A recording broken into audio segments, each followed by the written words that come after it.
হরে কৃষ্ণ বন্ধুরা, আপনারা দেখছেন পূর্ণ ব্রহ্মজ্ঞান ইউটিউব চ্যানেল। আজকের আলোচনার বিষয় জ্যোতিষশাস্ত্রের মাধ্যমে আপনাদের আর্থিক অবস্থা।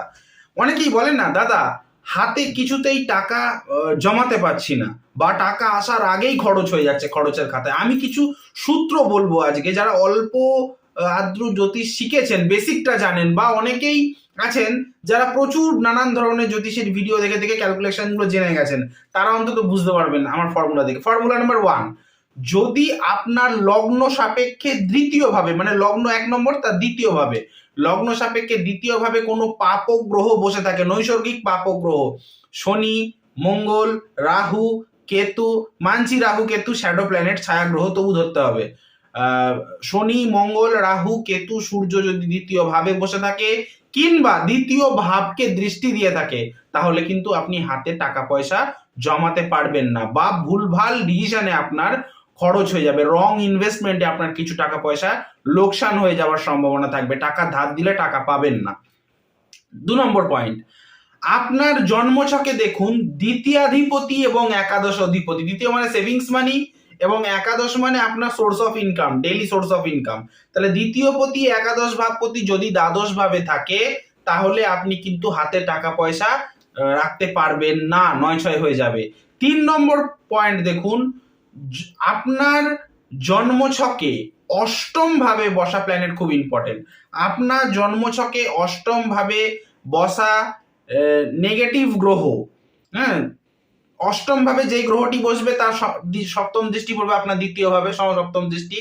আপনার কিন্তু অষ্টম ভাবে যদি নেগেটিভ প্ল্যানেট বসে থাকে, হ্যাঁ, নৈসর্গিক নেগেটিভ প্ল্যানেট যদি বসে থাকে, তাহলে তার সপ্তম দৃষ্টি কোথায় পড়বে? বা আপনি যদি ধরেন এই এই এই সূত্রটার ক্ষেত্রে আপনি যদি ধরেন লগ্নপতি হিসেবে, তাও চলবে, এবং নৈসর্গিকটা ধরতে হবেই, ওটা মাস্ট ইম্পর্টেন্ট। লগ্নপতি হিসেবে ধরলে তাও চলবে।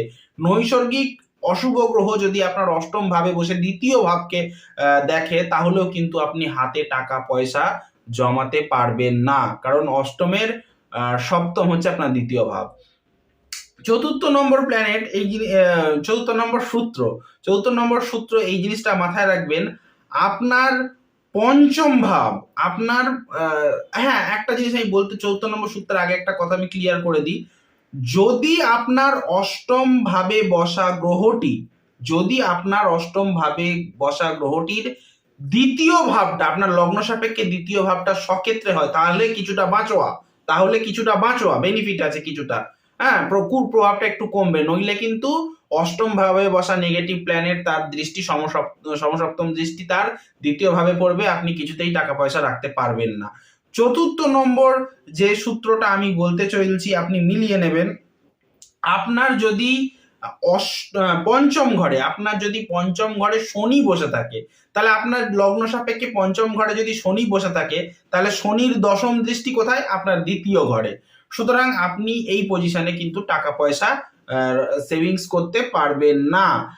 আর যদি মঙ্গল আপনার সপ্তমে বসে থাকে, তাহলে আপনার লগ্ন সাপেক্ষে সপ্তমে যদি মঙ্গল বসে থাকে, তাহলে তার অষ্টম দৃষ্টি কোথায়? আপনার দ্বিতীয় ভাবে।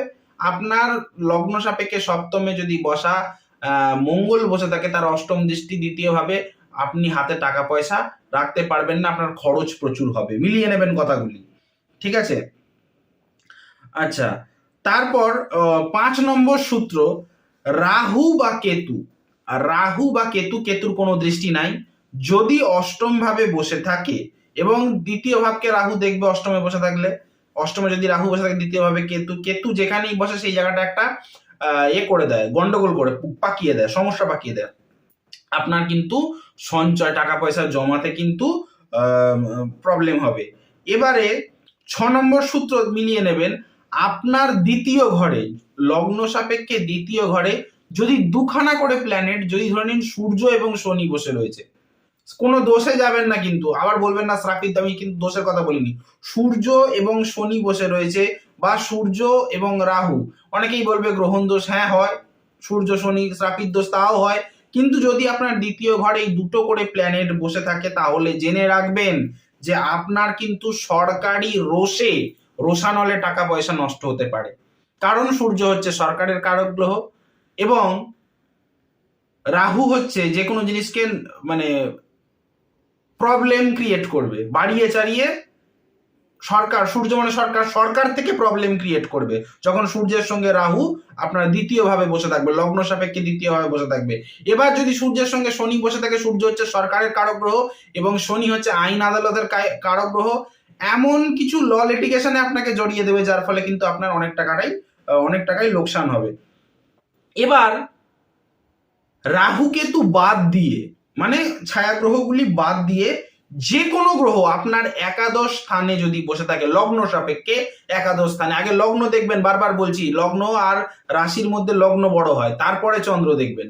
লগ্ন সাপেক্ষে একাদশ স্থানে রাহু কেতু বাদ দিয়ে যে কোনো গ্রহ, শুভ অশুভ, নৈসর্গিক শুভ নৈসর্গিক অশুভ, যে কোনো প্ল্যানেট একাদশ ভাবে যদি বসে থাকে, আপনি জেনে রাখবেন যে তারা কিন্তু আপনাকে আর্থিক সুবিধা, তাদের বিভিন্ন রকম দশা মহাদশায় আপনাকে কিন্তু আর্থিক সুবিধা প্রদান করবে।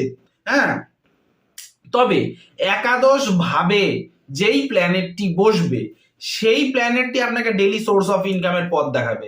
সেই একাদশে বসা যে প্ল্যানেটটা, সেই অনুযায়ী যদি আপনি বিজনেস করেন, ঠিক আছে, তাহলে কিন্তু আপনি টাকা পয়সা ভালো ইনকাম করতে পারবেন। তার কারণ হচ্ছে, দেখুন, অনেকে বলবেন সপ্তম থেকে তো দাদা বিজনেস বিচার হয়, আপনি কি বলছেন?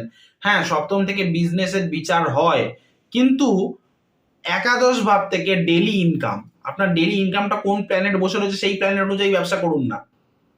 ধরে নিন আপনার সপ্তম ভাবটা এমটি আছে, কোনো প্ল্যানেটে বসে নেই, সপ্তম ভাবপতিকে পরে খুঁজবেন, আগে একাদশ ভাবে যে প্ল্যানেটটি বসে রয়েছে সাদা সিম্পল ভাবে সেই প্ল্যানেটটি অনুযায়ী ব্যবসা করুন, দেখবেন আপনার ডেইলি ইনকামের একটা যে রাস্তা হয়ে আসবে, সে কম হোক বেশি হোক ডেইলি সোর্স অফ ইনকাম থাকবে।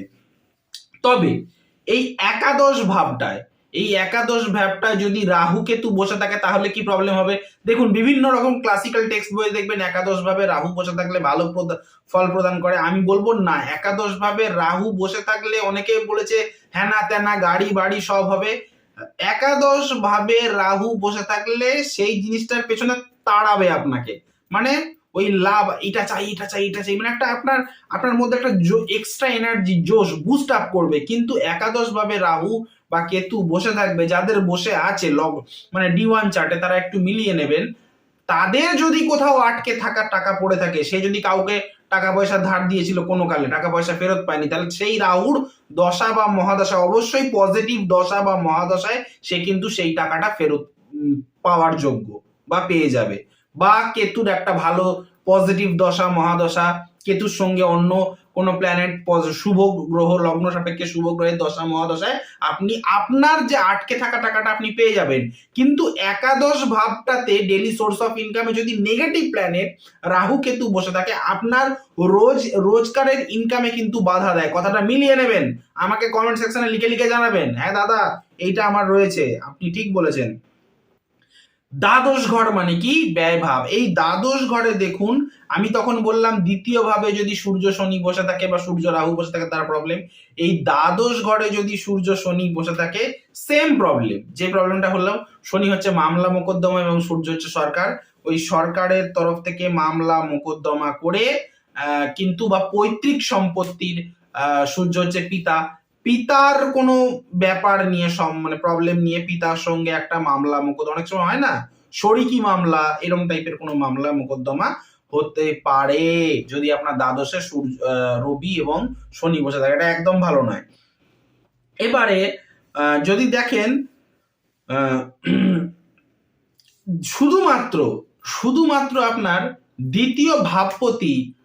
দ্বিতীয় ভাবপতি দ্বাদশ ঘরে বসে রয়েছে, অথচ একাদশ অধিপতি কিন্তু একাদশেই বসে আছে, তাহলে কিন্তু আপনি একটা মধ্যম ইনকাম করবেন, তবুও খুব একটা আপনি টাকা ধরে রাখতে পারবেন না। কথাগুলি মিলিয়ে নেবেন। ভিডিওটি ভালো লেগে থাকলে লাইক করবেন, কমেন্ট করবেন, বেশি করে শেয়ার করবেন। চ্যানেলটিতে নতুন হলে সাবস্ক্রাইব বাটনটা প্রেস করে নোটিফিকেশনে অলে গিয়ে অন দাবাবেন, যার ফলে আমার তৈরি ভিডিও বেরোতেই সবার প্রথম আপনি পাবেন। এবং আমাকে দিয়ে যদি কোনো রকম কোনো কাজ করাতে হয়, কুষ্টি বিচার বিশ্লেষণ, যে কোনো হস্তরেখা বিচার বিশ্লেষণ, স্ক্রিনে দেওয়া নাম্বারে কল বা হোয়াটসঅ্যাপ করে যোগাযোগ করতে পারেন। আমার নাম্বারটি হলো 8697429744। আরেকবার বলছি, আমার কলিং নাম্বারটি হলো 8697429744। হোয়াটসঅ্যাপ নাম্বারটা হলো 9619 396811। আজ এখানেই রাখলাম, দেখা হচ্ছে নেক্সট কোনো ভিডিওতে, নেক্সট কোনো টপিকে। ততক্ষণ পর্যন্ত ভালো থাকুন, সুস্থ থাকুন, ভালো আপনার থাকতেই হবে। বাই। হরে কৃষ্ণ।